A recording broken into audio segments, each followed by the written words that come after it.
भारत के टेलीविजन के इतिहास में पहली बार भगवान बुद्ध के उपदेश और बौद्ध धर्म की तमाम जानकारियां आपको देने के लिए शुरू हुए टेलीविजन कार्यक्रम शेराब सेंगपो आपको लगातार दिखा रहा है तवांग की खिन्मे नियंगमा मॉनेस्ट्री द्वारा आयोजित थेचू पूजा के उत्सव की झलकियां।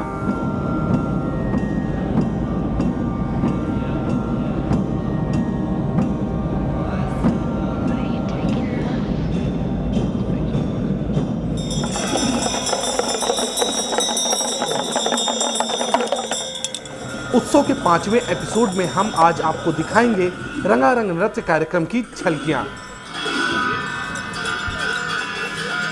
कार्यक्रम की शुरुआत फोकछम से होती है। फोकछम नृत्य द्वारा सबसे पहले भूमि का शुद्धिकरण किया जाता है।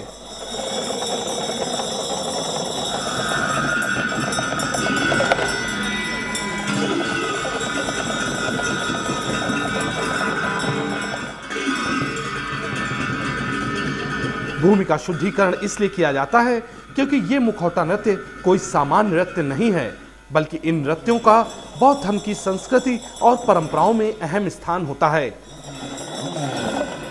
ये नृत्य दूर दराज से आए तमाम बौद्ध भक्तजनों का मनोरंजन तो करते ही हैं, लेकिन नृत्यों के जरिए धार्मिक शिक्षा भी दी जाती है।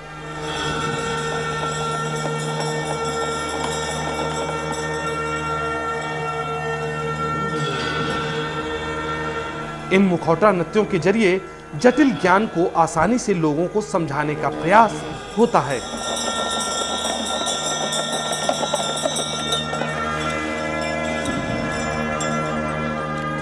इन नृत्यों के पीछे बौद्ध लामाओं की कड़ी मेहनत छुपी होती है। इस कार्यक्रम के आयोजन से पहले इन्हें 6-6 महीने की कड़ी साधना से गुजरना पड़ता है।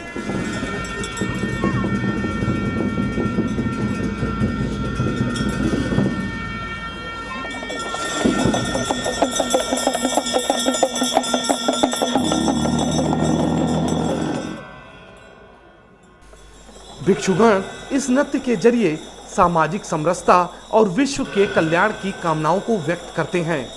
बौद्ध अनुयायियों के ये धार्मिक नृत्य पूरे वातावरण में पवित्रता का संचार कर देते हैं।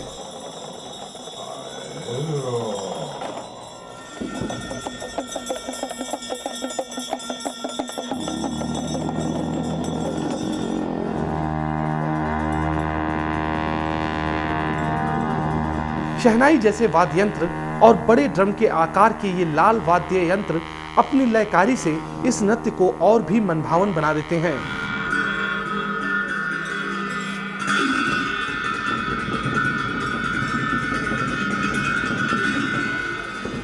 भगवान बुद्ध की वैचारिक चेतना को अपनाए हुए ये पारंपरिक नृत्य ऐसा समा बांध देते हैं कि पहाड़ी राज्यों के दूर दराज से चलकर आए अनुयायी अपनी थकान भूलकर इसी में रम जाते हैं।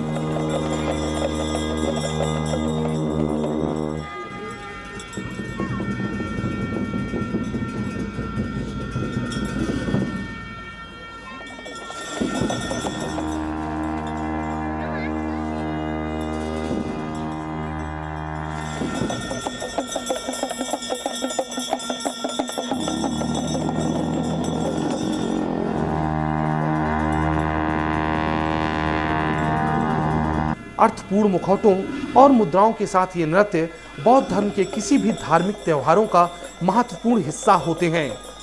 इस नृत्य के जरिए जीवन काल चक्र की अहम मान्यताओं को दिखाया जाता है।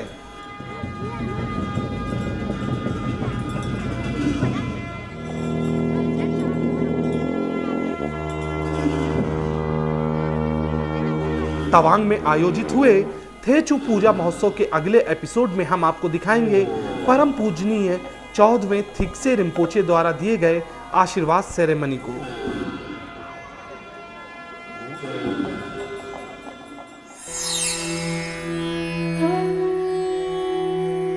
कैसे दूर हो आपके जीवन की मुश्किलें, कैसे सवरे आपका करियर, कैसे सफल हो आपका हर काम। क्या कहते हैं आपकी किस्मत के सितारे। जानिए सटीक होने वाली बौद्ध भविष्यवाणियां।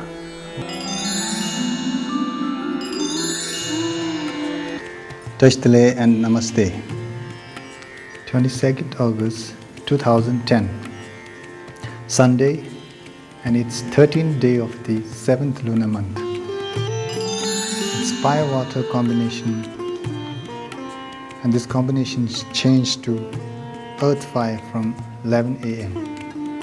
However, this both combination is an inauspicious one, therefore it is an inauspicious day. However, waging wars, destroying your enemies, violence and everything that makes your adversary suffer will be powerful. You should also avoid making parties and celebration for your newborn child. And you should also avoid taking your baby out of your house, specifically for the first time ever. 23rd August 2010, Monday, and the 14th day of the 7th lunar month. This day has an elemental combination of earth and water. It's an auspicious combination and it brings youthfulness and happiness. It's a good day to enjoy parties, dressing up, games, playing games, etc. You can also put prayer flags if you like. There is also Dupchor, an extraordinary combination which makes this day a very special and auspicious day from the afternoon. This day is particularly an auspicious day for the people who are born in the year of dog. However, you should avoid undergoing accessory therapies of Tarsik, that is bloodletting and masturbation. You should also avoid going into war and involving in any kind of warfare activities. 24th of 2010, Tuesday and 15th day of the 7th lunar month. This day is also the day of Buddha Amitabha, and there is also Sojong on this day. Therefore, you can accumulate merits and purify your negative deeds on this day. However, this day has an elemental combination of earth and fire, which is an inauspicious combination, and it brings sufferings. Moreover, it's a day of Yangong and Qigong, the two sadaks. Therefore, constructions, marriages, celebrations, shows, funerals, burying or refunding your debts, and parties, especially for your near and dear ones, should be avoided. In all, this day is an inauspicious one. See you tomorrow at the same time.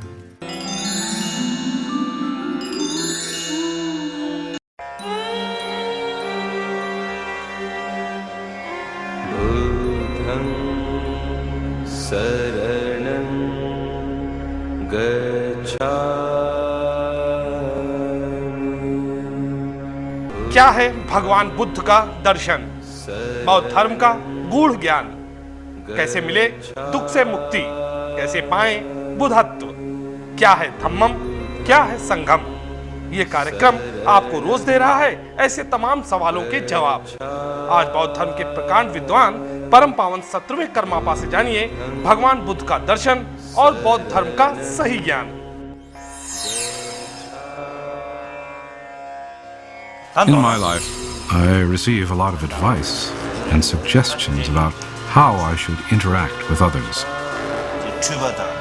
Some people say, such and such a person is jealous of you, therefore you should be cautious about them.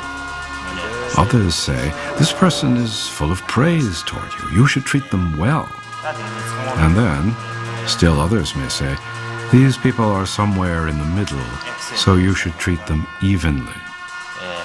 Even though there are a lot of people giving such advice, I am only one person, and I can only do one thing at once. It is difficult to act when there are many people encouraging different actions, but there is only one person to act. Similarly, there are some situations where we say to ourselves, oh, Don't worry. Everything will work out just fine. Just wait a little while to see how things go. There won't be any problem in the end. This in particular is a strong habit in Asian culture. But even if you have that attitude, it is possible that the situation will not improve, that things will not change. Maybe things will get even worse. If that happens, then we find ourselves at our wits' end. Therefore, if we want to go beyond confusion and connect with wisdom or awareness, perhaps it would be better for us to accept our hardships and own our confusion. We might try to suppress our confusion and problems, but if we take that approach, it will be like burying garbage. You can get away with burying garbage underground for a while, but sooner or later, the garbage will emerge on the surface of the ground and rise to the size of a mountain. So if we want to cut through the root of confusion, it is important to be able to look directly at and recognize our confusion. It is fine temporarily to suppress confusion, but it will not bring about the accomplishment of our goal if our goal is to transcend confusion and actualize wisdom. Daily. Daily? Daily. Daily. Not daily. Okay, daily. In a context of traditional training in Vajrayana Buddhism, teachers will attempt to stretch the rational minds of their students. For example, they might point to a fire and say to their student, "That is water." And in a traditional context, the student would then be encouraged to adopt the perception in which they had been instructed. They would think to themselves, as an exercise in training their minds, "Yes, that is water." What the Guru is doing here is relating to the student in a way that is meant to break down the solidity of the student's confusion. The student's confusion is, in the beginning, quite fortified.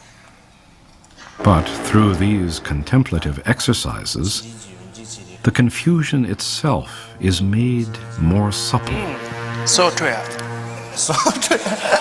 Okay, maybe. Licorice. Yeah, then I see Normal that day. tuba the dates 가서 태아유 봐. 배도 도도를 모이마. 도도 모이마. tuba dates 저랑 남자 dates 태아유. It is as if our confused mind is being turned into taffy and stretched by the methods of the teacher.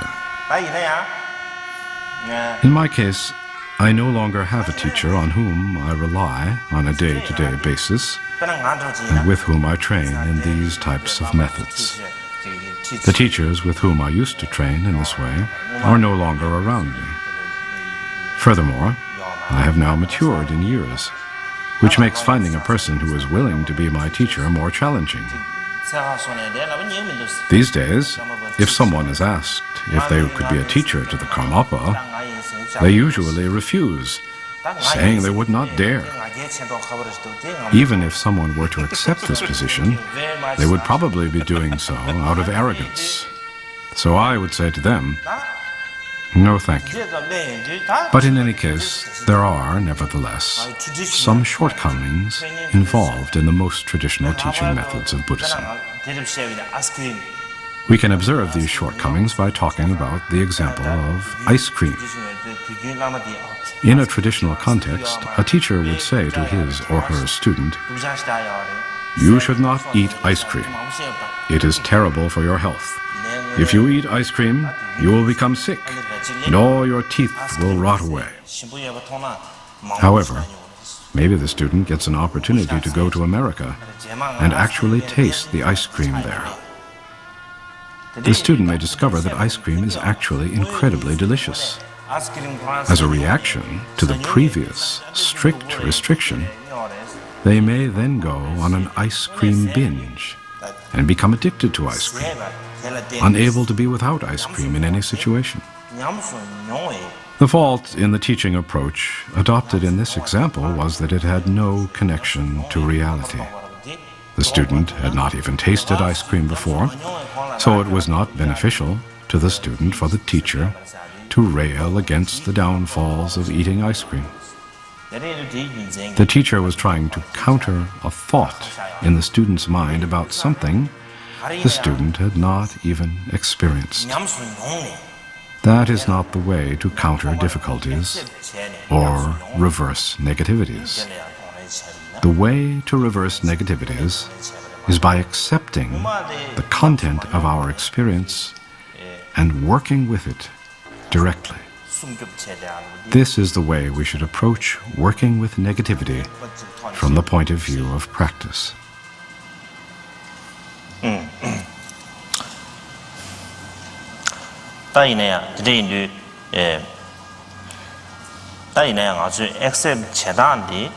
Actually, the most difficult thing about our hardships is that we cannot accept them. If we were to accept them, face them, and work with them, there would be nothing especially difficult in that. The hardest thing is when we refuse to accept situations. That is when we really go through pain. This is why we train in developing wisdom. We train in deepening our minds, in broadening our minds, so that we may have the wisdom to accept and face our hardships, not with a narrow mind, but with a vast mind. That is why wisdom is so important. From a Buddhist perspective, we speak about past and future lives. From this point of view, each and every one of us has already experienced a great many hardships, whether we remember these experiences or not. So we all have the habitual tendencies related to hardship. If we can develop our awareness and intelligence so that we can accept even one hardship, we will be able to apply this wisdom to all the hardships we face.